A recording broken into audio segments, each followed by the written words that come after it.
everything in place? Now. Light! Camera! Action!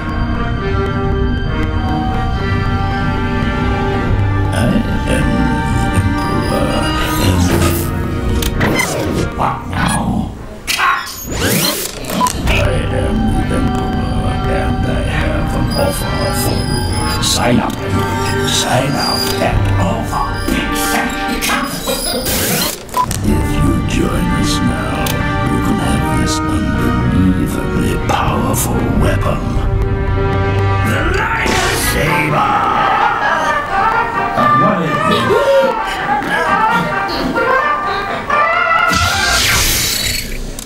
Join the pork side.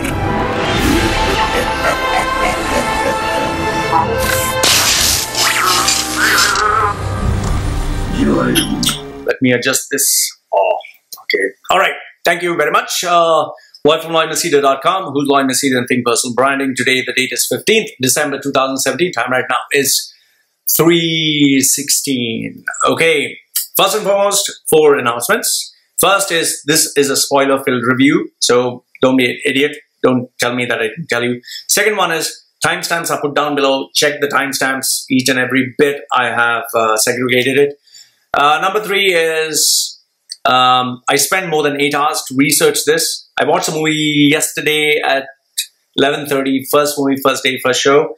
And then after that, I came back, I was dead tired, went to sleep, 8 o'clock, got up at 2 o'clock. From 2 o'clock morning until now, it has been 12 hours doing nothing but research to make sure. Read 72 pages just to make sure that I give you proper and accurate content, okay? So do give me a little bit of your love. If you can like, put your comments down below. If you hate me, also put your comments down below.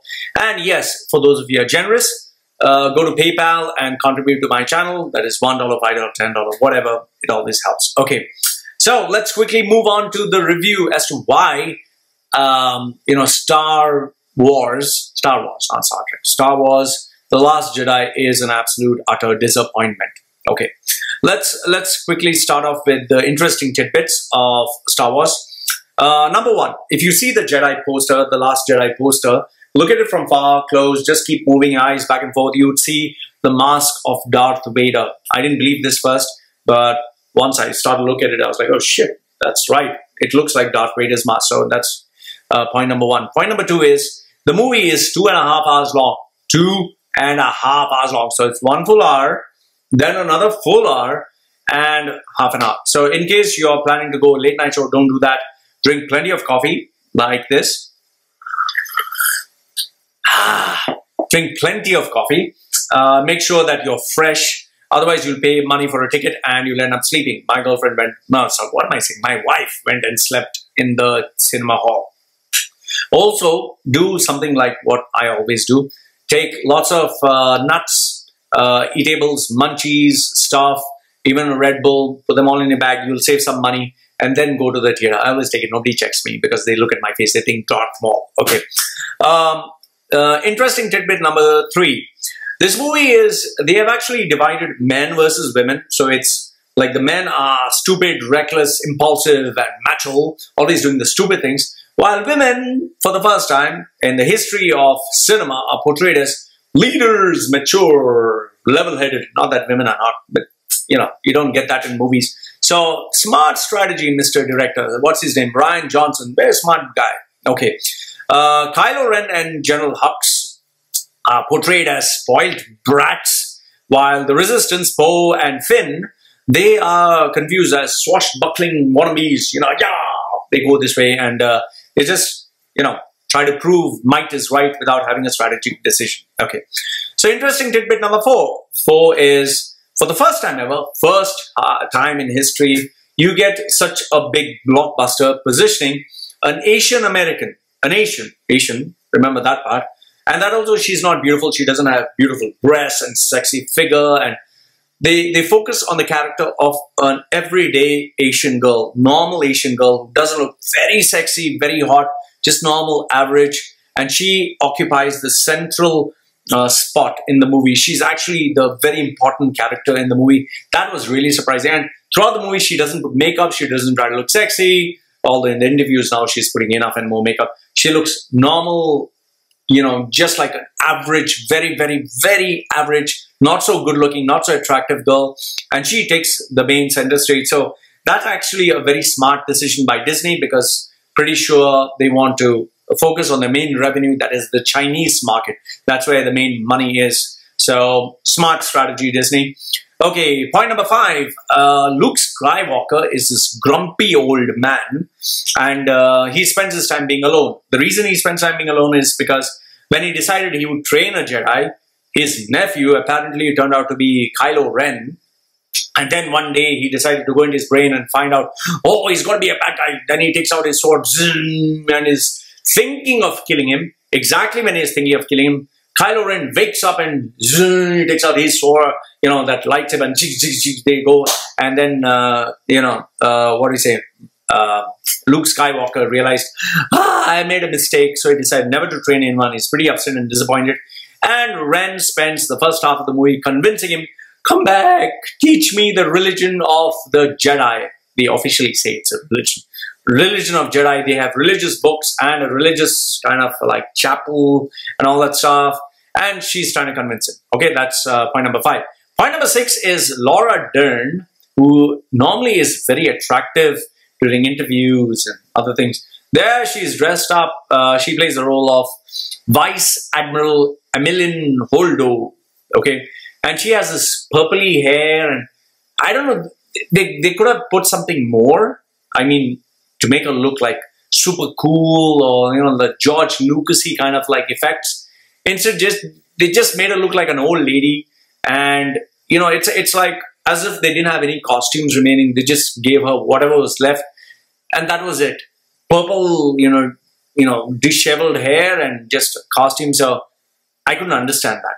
Okay, then tidbit number 7, Luke Skywalker, that is Mark Hamill, comes across as a grizzly, worn-out guy, while, you know, the Jedi Rey, that is Daisy Ridley, she looks smooth, and she looks clean, and she looks attractive.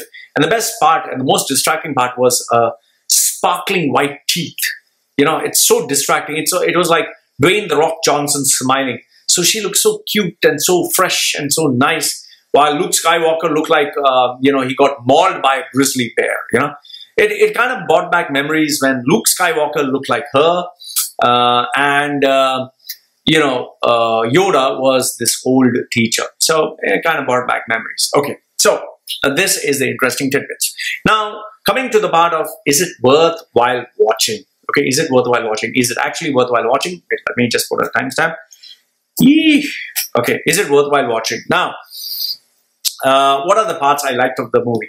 The first part I liked of the movie was the battle scene in the beginning. So it's kind of fun. It's kind of interesting. Nothing spectacularly new, but it kind of keeps you at the edge. Oh, is it going to happen? Is it not going to happen? So, you know, you kind of watch. The beginning battle scene is kind of nice. Not bad. It's, I rate it like 7 out of 10 or something like that. Okay.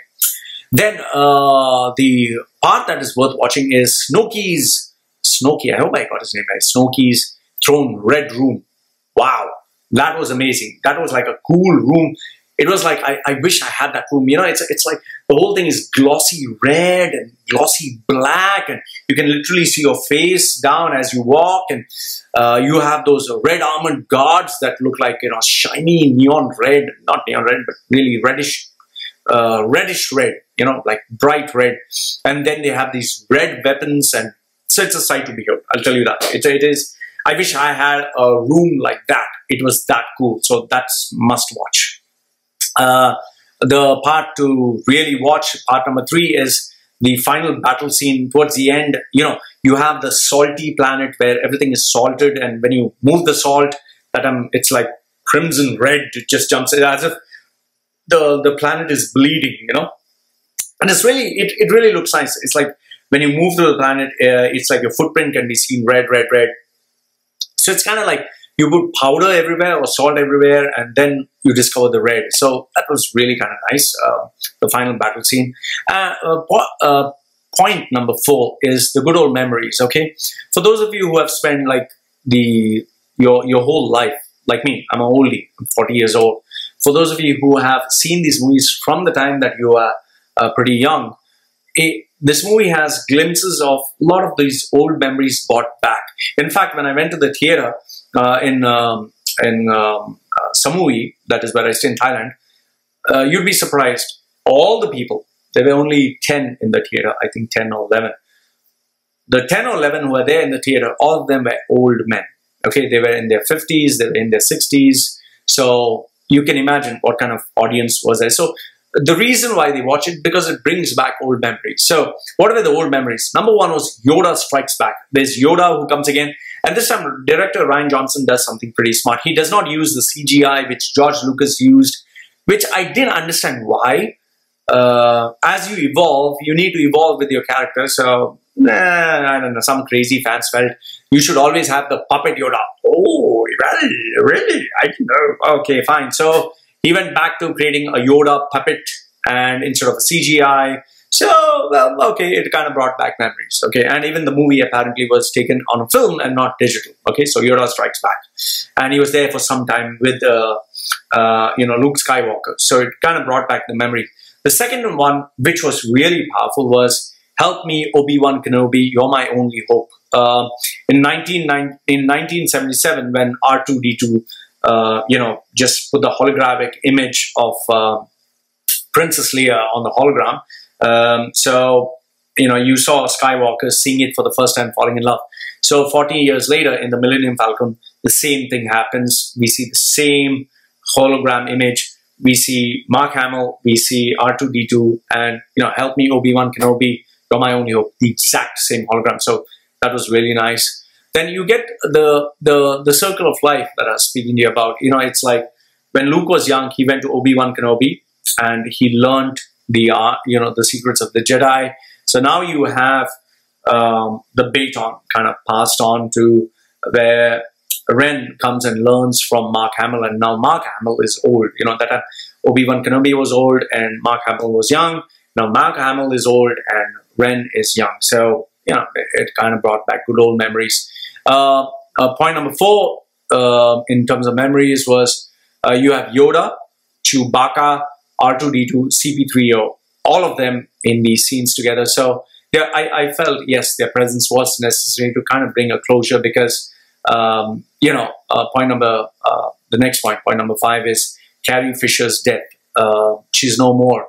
And it was really nice to see her because, if you actually look at it, when she was in 1977, when she was a young girl, that time she was a princess. And this being a last movie, just see the coincidence. She's a general and this is her last movie and the last battle that she goes to. So it really was kind of had an emotional, talk to it.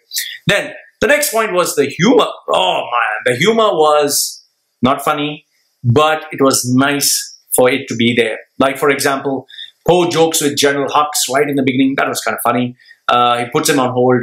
I didn't expect that. And I was like, oh, this is kind of funny. And then you see General Hux, how stupid he is. I found that funny also, but I didn't laugh. I was like, haha, okay, whatever. Then you have Snoke's order to Kylo, take off that ridiculous helmet, which, honestly speaking, I was like, why is he wearing that stupid helmet? You can't even hear the gibberish that comes out from his mouth. So he ordered him to take off the stupid helmet. I was like, thank you. Then Luke tells R2-D2, that was a cheap move. That was kind of funny because R2-D2 is trying to convince Luke. And then Leia chides Poe and saying, get your head out of your cockpit. So it was like, okay, fine. So someone's getting a joke. So these were the funny bits. These were the interesting bits. These were the nice bits. Okay. So let me put a timestamp before I go to the points of disappointment. Now, the points of disappointment that I want to share with you is, first and foremost, okay, the biggest question I've been asking, even from the previous video, which link I put below, is, when Kylo Ren took off his mask for the first time, I was expecting it to be like a wow moment. It was like, he's going to take off his mask like Darth Vader, he's going to take off his mask, something, they should be hideous, like maybe 2 eyes or a creature like Predator or something like that. When he took off his mask, you see this guy with a big honker of a nose, like, oh, I am Kylo Ren. I was like, what? That's it? That's it? In fact, if I would wear a mask, I think it would be much better. People would see these tattoos and all that stuff. There was nothing. He was just like, why the hell is he wearing the mask in the first place? He doesn't need to wear a stupid mask, okay? So that was the first one. So I here in the Last Jedi, Kylo Ren's mask is destroyed. He destroys it. He even takes it off. What was the point of having the mask in the first place? Just because every stormtrooper has it? I mean, that was kind of stupid. Okay, that's point number one. Second one is, the whole thing is so bloated. Okay, bloated is not the word. The storyline is bloated. Okay, you have plots and subplots and sub-subplots. You have narrative cul-de-sac, as I call it. Then you have schemes and mutinies of the mutinies, and double-crossing of the double-crossing. Okay, example.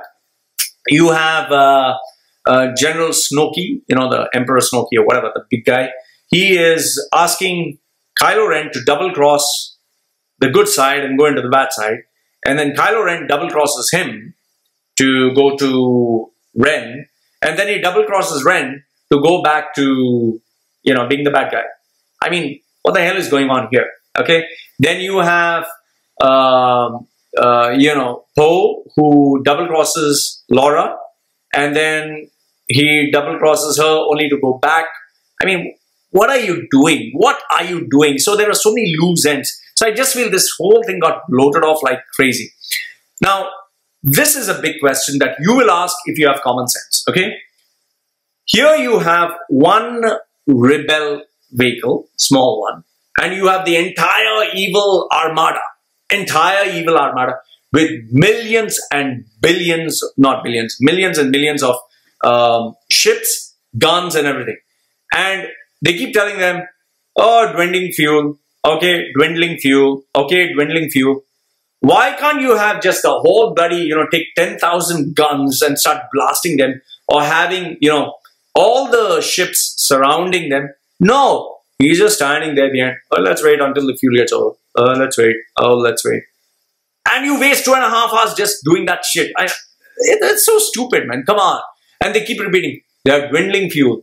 And then in the rebel camp, we have dwindling fuel. And then we have dwindling fuel. It keeps going back and forth. I felt that was a big plot hole. Okay. Number 5. Okay. Number 5 is unwanted characters. You had Captain Phasma, that is Gwendolyn Christie, this tall female. Then you have, she just comes in with this silver outfit. And she's just there for some time and she vanishes. What's the point of that? Why do you have Max Katana, Lupita? Why do you have her, you know, the character Orange, who looks like an orange with those big eyes? Why is she there? I mean, does it even make sense? Okay.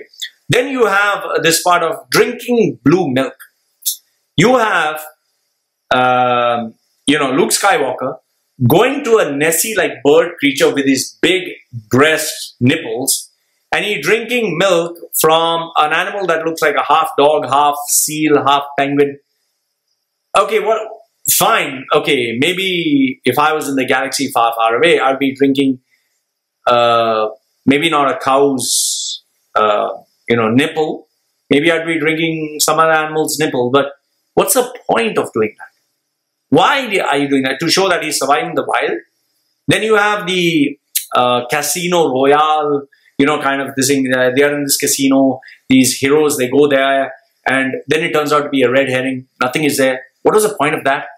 And last and not least, here's the biggest question of them all. Kylo and Ren. Okay, Kylo and Ren. They have these telepathic kind of connections where it's like Ghost 1990. You remember Ghost 1990, Patrick Swayze and that other female? So they touch hands and then you begin to wonder, oh, they're going to fall in love. And then after some time, you're like, no, is it a manipulated power play? Or is it something kinky? Or is it both? What are you doing? Why are you ruining the script? Why are you ruining the moment? I mean, if you either need to make it a suspense with a twist, or you need to make it a drama that is really meaningful and serious. You're trying to put in every single thing, romance and humor and seriousness and fun. You're just making a mess out of every single thing. And now here's the biggest one of all, the biggest reason of them all. Okay, I'll give you first the facts. Now you need to understand that Disney is a business. Okay, Disney is a business now, and Star Wars, the franchise is valued, you can check it on Wikipedia, it's 42 billion US dollars. Okay, that is how much they have earned. Now, when Disney paid George Lucas 4.6 billion US dollars, when they paid him that money, the main objective was to get all the money back. So how did they get the money back? When George Lucas was the head of this project, the whole Star Wars, he never misused it. He never made Darth Vader do a dance and, stormtroopers, doing funky stuff and all that. Ever since Disney purchased Star Wars, you have Darth Vader in theme parks doing, Michael Jackson's dance and, moving and doing moonwalks and breakdance, and stormtroopers trying to be cheesy and friendly. Yeah, okay, fine. That's a business decision. Fine. It's exactly like when Steve Jobs was there, he didn't give a damn to whether the public liked it or not. He did what he felt was right, and then they followed him.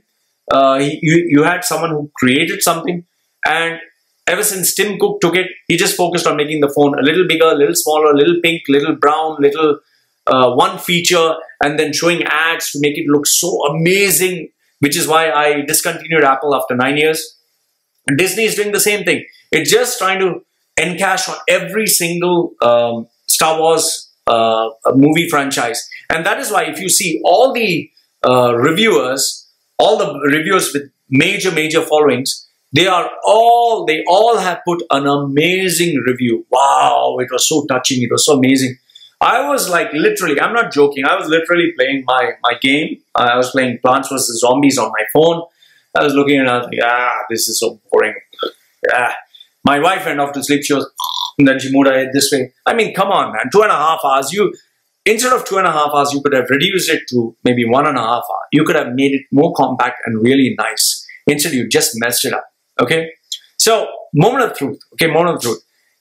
But when you have something that you've created, you would make sure that you do justice to it. Now, George Lucas agreed. He came out with 1997, 1980, 1983. He came out with part 4, 5, 6. Okay? And then he created the prequel to it, which, okay, there were mixed reviews. Some people liked it, some people didn't like it, whatever. But it was his baby. He was the one who was giving it life to it. Ever since he sold it off to Disney, Disney has not allowed him to be involved in the project. They just don't take his opinions anymore. And that is where they have spun it and given it their own, flavor. It's like me having my website, my YouTube channel. This has my identity. If I would sell it off to someone else might just put something else just to make quick money or whatever.